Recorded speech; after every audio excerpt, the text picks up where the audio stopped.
Okay, friends, welcome back. And now we are ready to talk about the reading on binomial trees on arbitrage free. The first discussion about we move on discounted for the market is not pricing to be designed. We move on to the binomial.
Hey guys,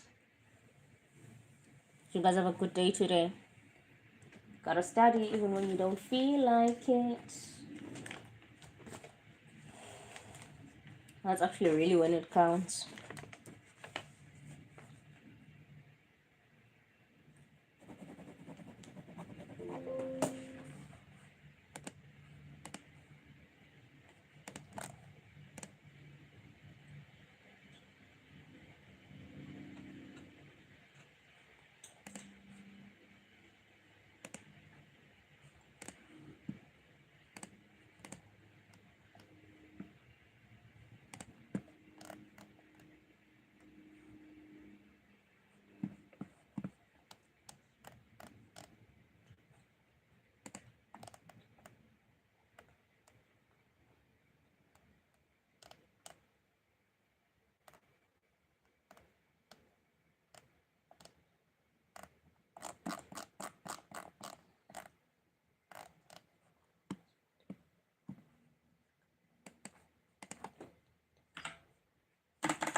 Are you guys having a good day?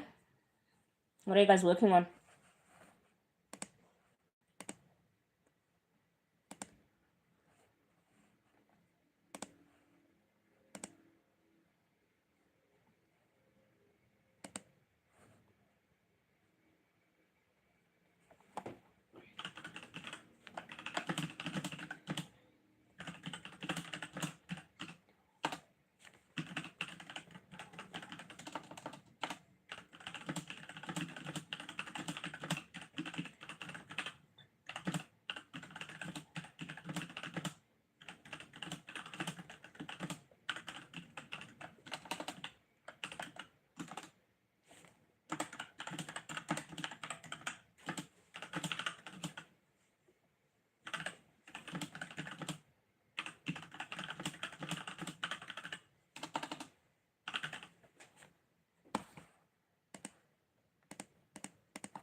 CFA level 1. Oh, nice.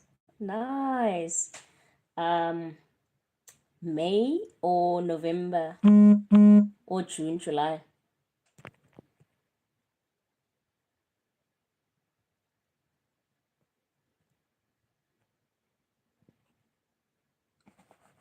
Which session are you thinking?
May.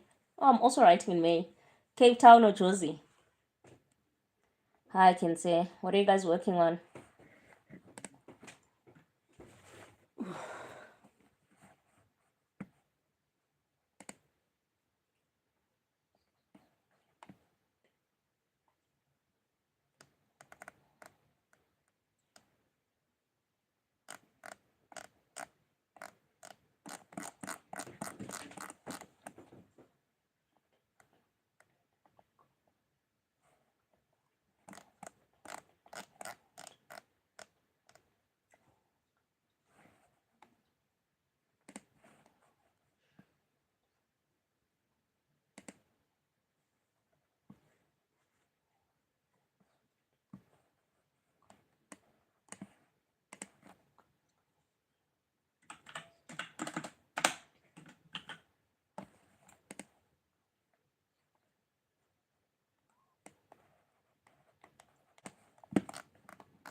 interest rate model. Binomial means two possible outcomes.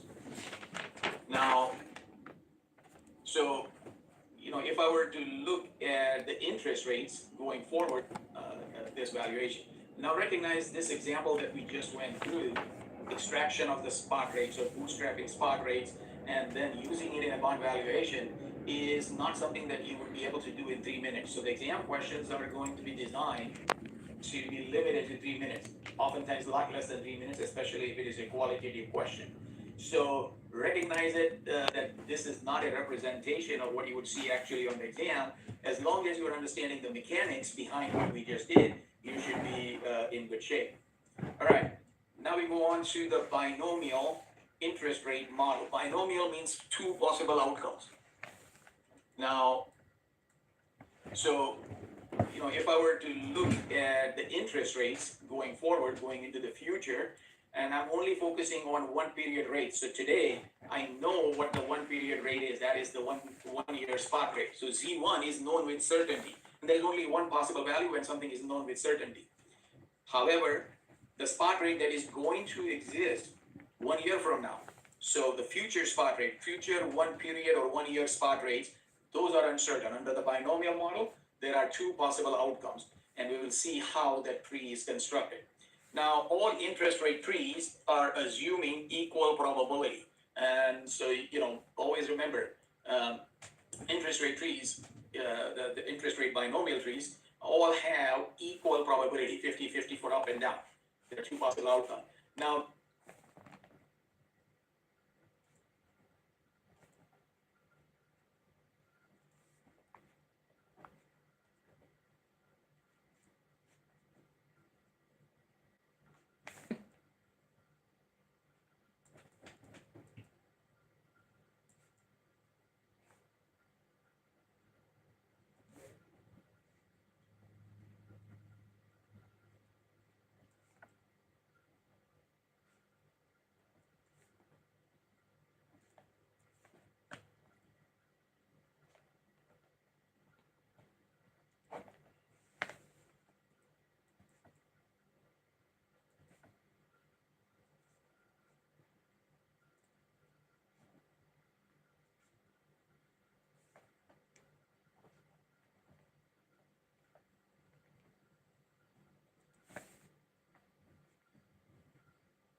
these are not the true probabilities, or,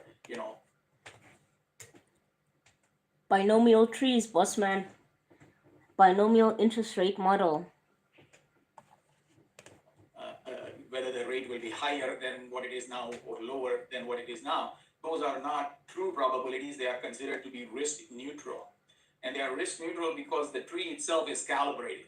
Calibrated means that when you use that tree to value a benchmark bond, so I have a 3-year tree, I can use that tree to value 3-year benchmark bond, 1-year benchmark bond, 2-year benchmark bond, and for each instance, the price I get, the value I get from my tree should be exactly the same as the market price. If it is not, I tweak my tree, I tweak the rates in my tree until it is calibrated. So a tree, these binomial trees are calibrated to the market price, and that is why the probabilities are not the true probabilities. We call them risk neutral probabilities. We will spend more time on it in derivatives, again for the binomial model, where we are using it to generate a stock price tree. Again, there too, it is risk neutral probability. All right, so moving right along, the binomial tree is based on a assumption that the interest rate follows a log normal random walk. Now, in a log normal random walk, one of the inputs you need is volatility, the standard deviation of rates. And that volatility is an input. And so it is assumed by the model creator. In other words, there are infinite number of binomial trees available. They all could be calibrated to the current market price of benchmark securities. So if I was using the US Treasury as my benchmark, and my tree may look very different from your tree. And they may be both calibrated, they may be both functional. The key question is the volatility that you use, is it truly the representation of what the volatility is going to be? That is why it is not past volatility, it is assumed volatility going into the future of rates. Now, for the exam, you are not going to create a tree because the calibration process requires use of a computer, but you should be able to use the tree. And we will go over what is called as backward induction method. All right. Now, some properties of the tree you need to, however, know. So, nodal values are considered to be forward interest rates. Now, I mentioned it in the suasion notes as well that this is not technically accurate description. It should be expected future spot rates. The reason I'm saying expected future spot rate is because forward rate is market traded. So today, if I want to see a forward rate for one period, 1 year from now, those are market traded rates and there is only one price. There is no uncertainty about it. All forward rates are market traded. When you look at the price of a security or market rate, there is only one value. So that when we talk about the future rates in this binomial tree, the use of term forward interest rate is technically inaccurate. The curriculum also, because the curriculum uses the label forward, I use it loosely in the notes and I make a note of it to say that I understand that it is not accurate. Anyways, so I0 is the spot rate. So it is my Z1, the 1 year spot rate. There is no uncertainty about it. So there is only one value. Now, one period from now, 1 year rate would be either up or down, or the U and L, lower and upper bounds or upper levels. And so this is again used for discount cash flows that occur at the end of 1 year. That would be Z1, the first year spot rate. And the two rates that we see as 1U and 1L are for time period t equal to 1 to t equal to 2. So if I were to look at the number of paths possible for a 2-year interest rate tree, so this is 1 and 2. So for a 2-year interest rate tree, there are 2 paths.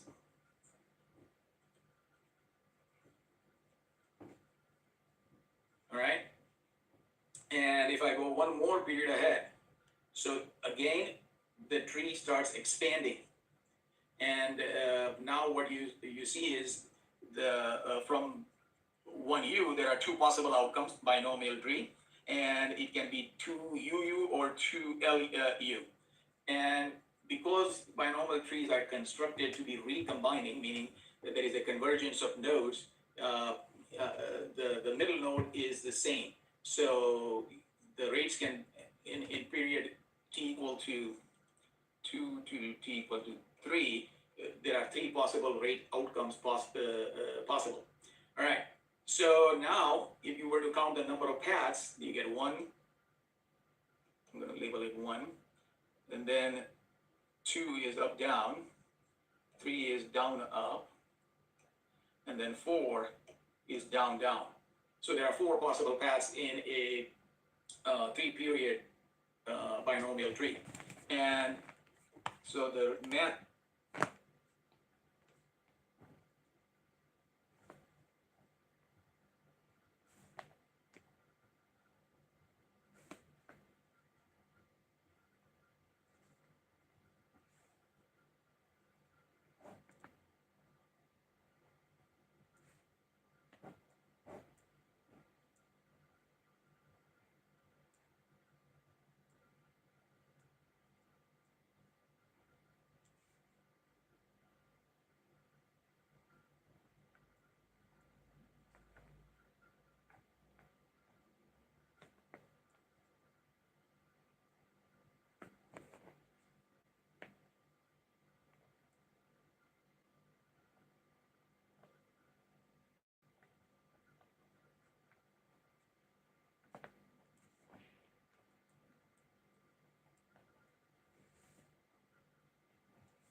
behind it is there is 2 raised to n minus 1. N is the number of years. So if it is a 3-year tree, it'll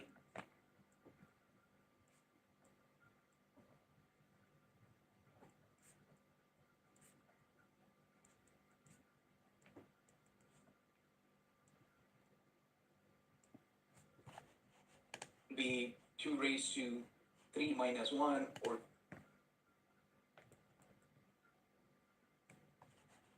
2 square or 4 paths.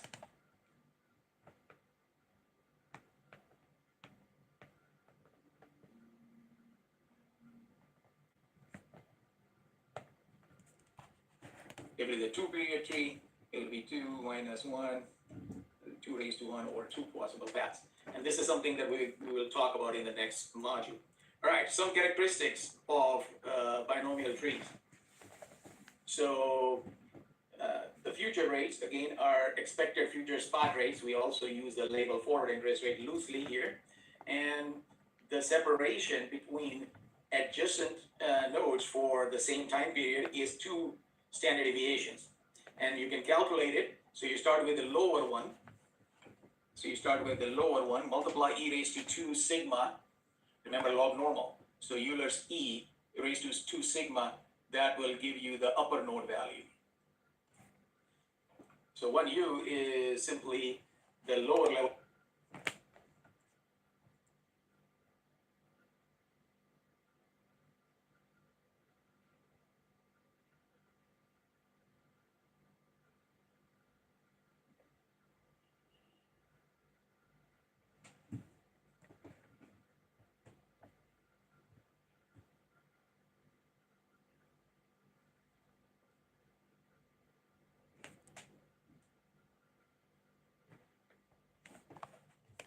Multiply by e raised to 2 sigma.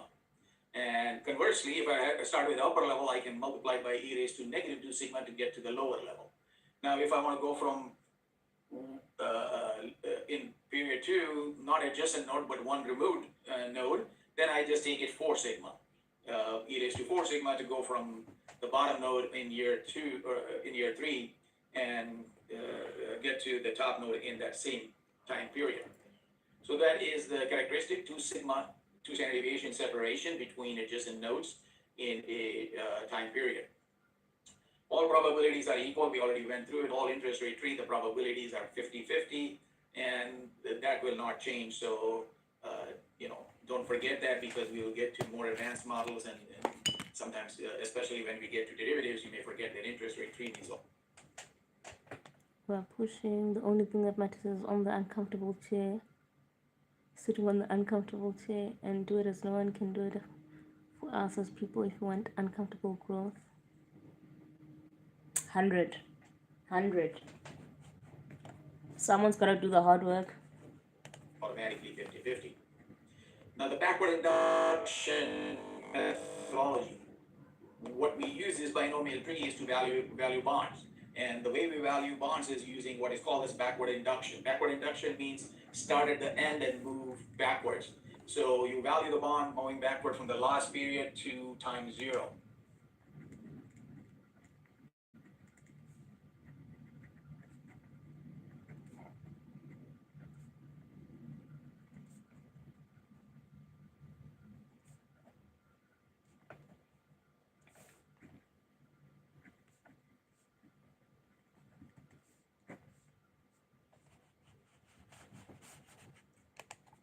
And so value at maturity is known.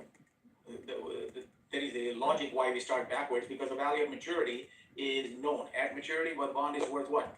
The par value plus coupon. We are ignoring any credit risk or anything of that sort.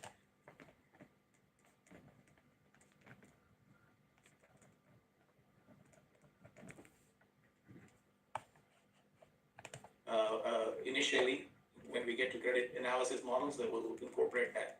So value at maturity is known, and we discount those values at the corresponding expected 1 period spot rates, or as is called forward rates, 1 period. So it is discounting 1 period at a time.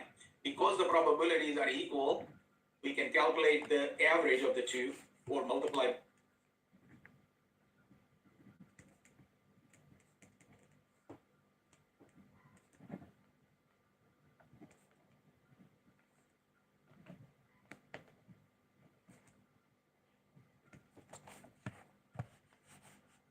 Both values by 0.5 and add them together, weighted average. Either way is the same thing, and that gives you the nodal value for the period before it. And so now let's look at a actual implementation of a tree. So the spot rate today is 2%, that's for 1 year. Next year, what the spot rates are gonna be, we don't know, but we are assuming in this tree that it is either gonna be 3% or 5%. And going forward one more period, again, 1 year rates are expected to be 8%, 6%, or 4%. Now, the coupon rate is given as 5, the par value is given to us as 100.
But where do I get the sigma?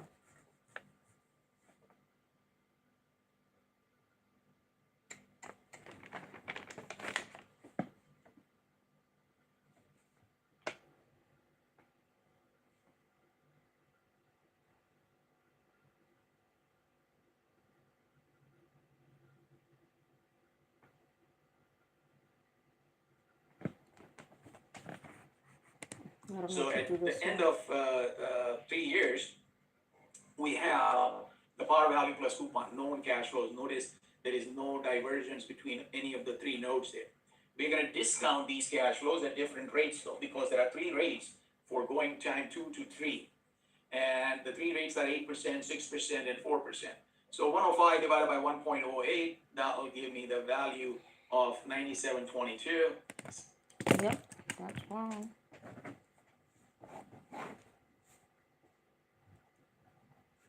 I just start from the bank. Ghetto.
Similarly, 105 divided by 1.06, if I discount it at a lower rate, obviously the value will be higher, 99.06.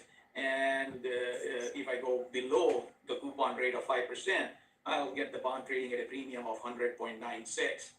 So those are the 3 possible values at time period 2. They are simple discounted values. Now, what we're going to do is to take the average of the 2.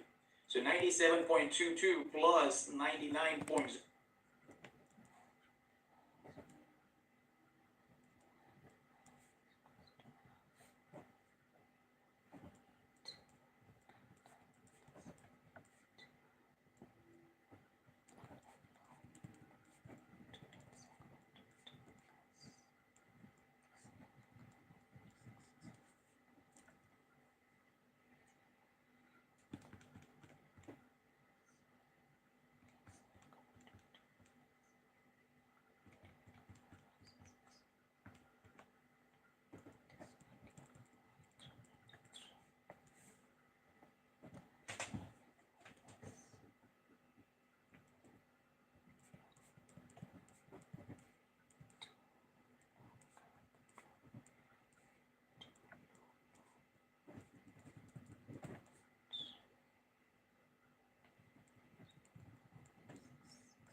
Yeah, I'm doing CFA. Are you guys also doing CFA?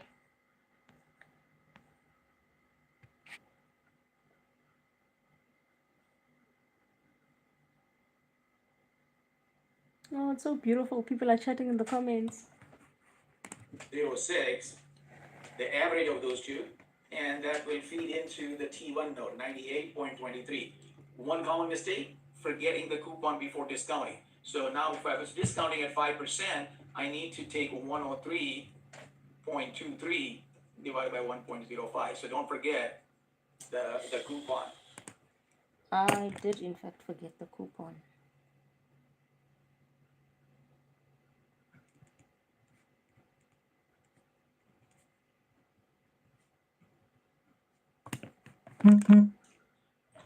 And so, and you continue down the same backward induction process to time period 1.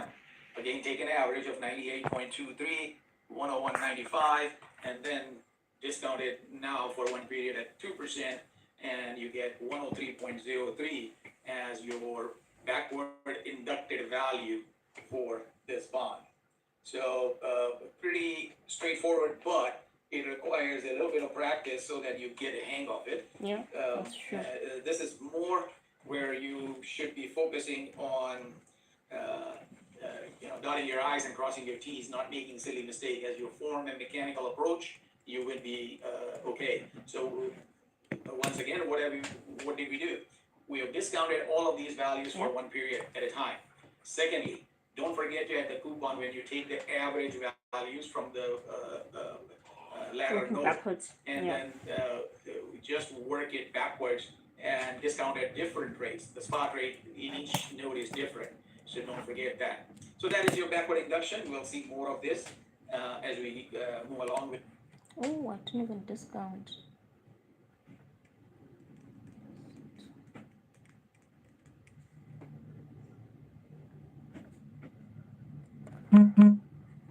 With more advanced models, but do some practice. And so,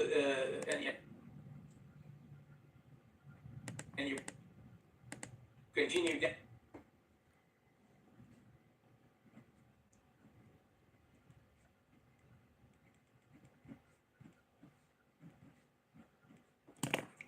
down the same backward induction process to time period 1. Again, take an average of 98.23, 101.95, and then discount it now for one period at 2%. And okay. Yo, have I done the quiz too? Oh. Oh. Oh, I feel like crying.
should be able to see the question and the relevant context, and yet here we are. Bores me tremendously.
I don't know what that means.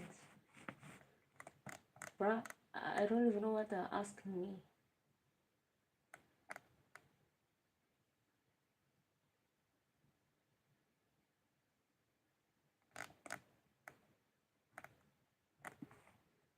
I don't know what they're asking.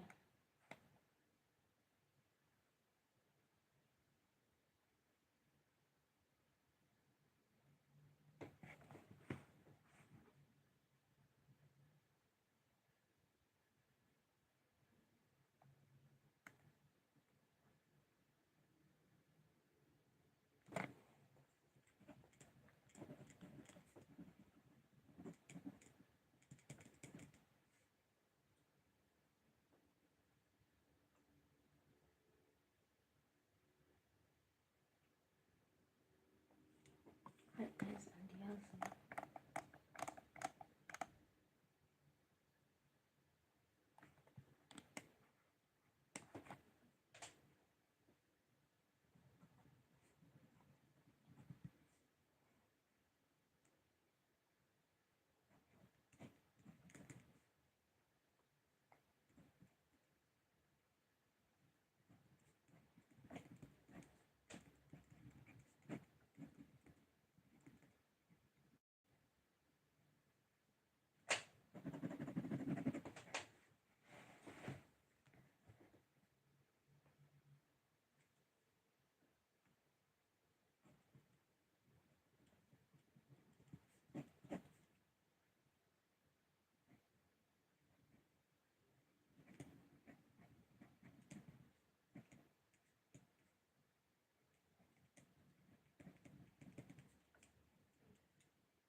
Oh, I'm seeing flames, guys. Binomial trees. Question bank.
So it's priced above.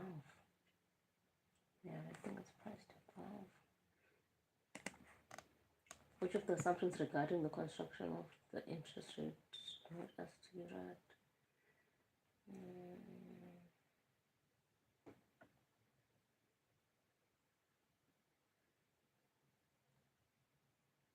I don't know how to do those things.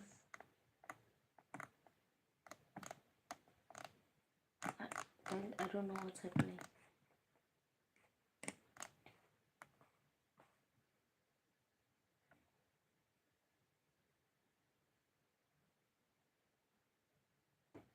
Sure. Which means that is wrong, Kingok. Because the numbers I've gotten don't make sense. I'm expecting a 0 on this quiz actually. I got 40%. It's higher than I expected. What's happening?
Oh, level 3, nice.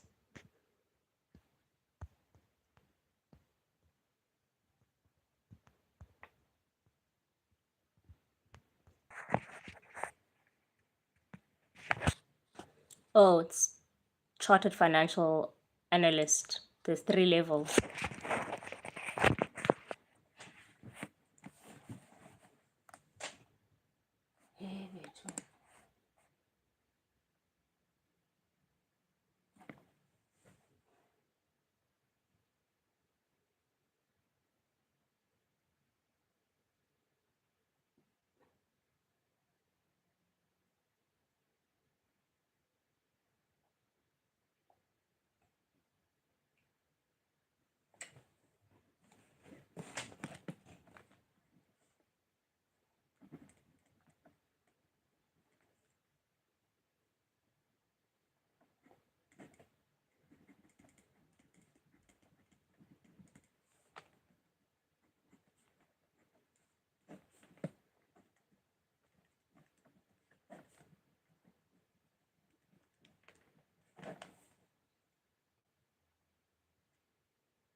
yeah, guys.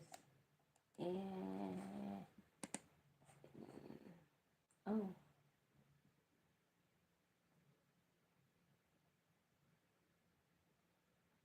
Yeah, I need to sleep. The level of flames I'm seeing.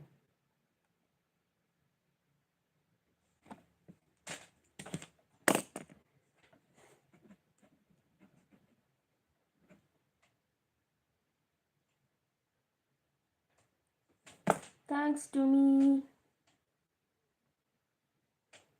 I'm also about to sleep now. I'm seeing flames. I need to look at this with a fresh lens.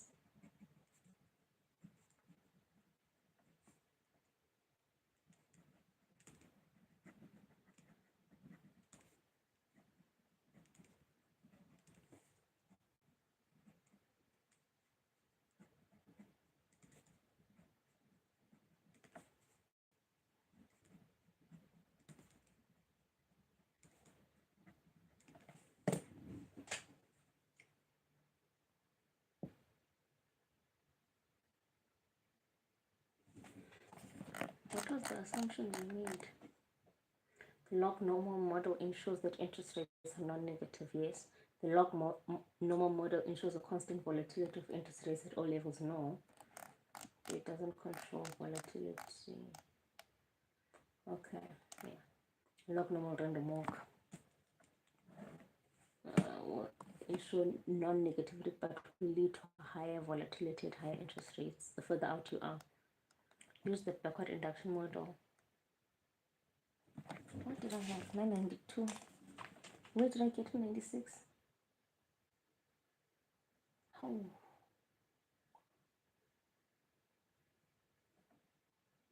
Oh.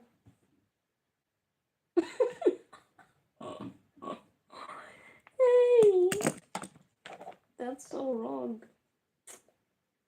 Okay, so I say payment is 50. Future value is 1,000. And is 2 par. So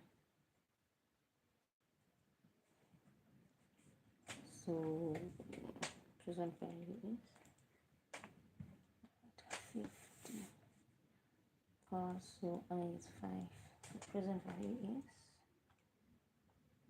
5. I2 is n. 1,000 future 50 payment. Computer present value is only looking up with that.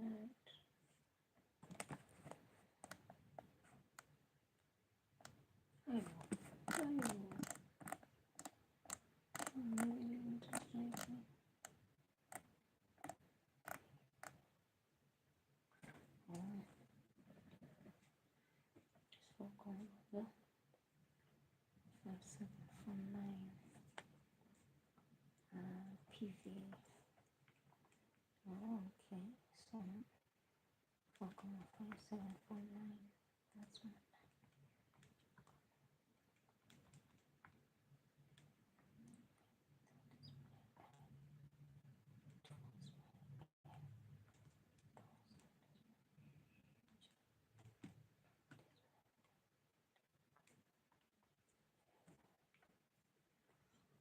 Oh, that is wrong. That is completely wrong. What interest rate are we using?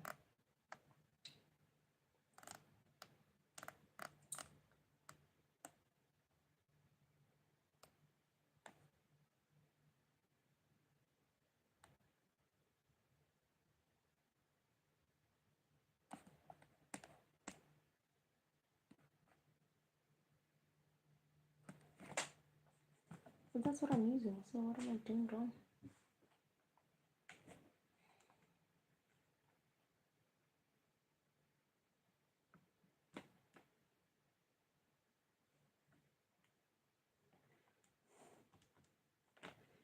$50 payment, 2 number of years, 1,000 future value, 4,5749. It's I is less than my that, so the bond must be trading at a premium. Automatically that's wrong. Oh,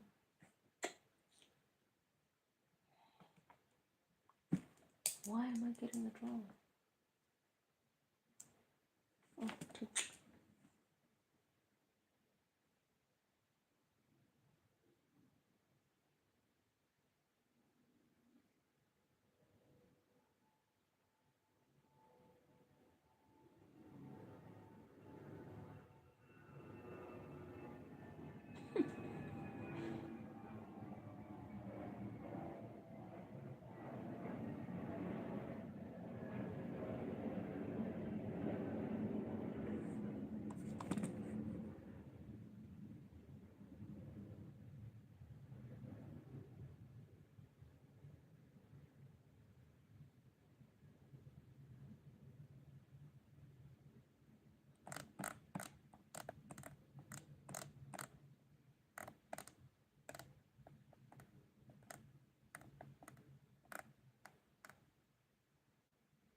Oh, guys, and he has more money too.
Thank you so much, guys. I'm logging off because my girlfriend is saying good night, so I have to say good night.